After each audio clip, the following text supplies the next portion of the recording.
السلام علیکم. دې ویډیو کې به مونږ وایو څرنګه مونږ یو چاته ویلی شو چې سبا پر وخت راشه. دا شپږ جملې دي. دې کې په مختلف ډوله مونږ ویلی شو. لومړی arrive early tomorrow. arrive early tomorrow. سبا زر راورسیږه. سبا زر راورسیږه. سبا زر راشه. Get here early tomorrow. Get here early tomorrow. سبا دلته زر راشه.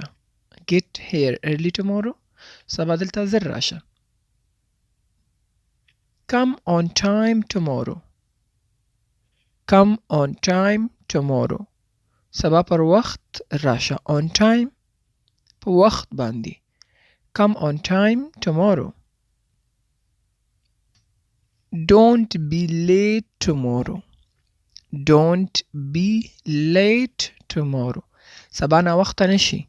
مثال زرتیم سبا ناوخته نکړي، یعنی مقصد ممدا ده چې په وخت باندې راشه. Don't be late tomorrow. سبا ناوخته نشي. یا ساده ویلی شي don't be late. ناوخته نکړي چاته. ناوخته نکي. Don't be late. Try to come earlier. Try to come earlier. هڅه وکړه. Try to یعنی هڅه وکړه، کوشش وکړه په وخت راشي. Try to come earlier. کوشش وکړه چې په وخت راشي. هڅه وکړه چې په وخت راشي. په دې طریقو مونږ ویلی شو چې ناوخته نه کې یا په وخت راشه. او early ویل کېږي د وخته.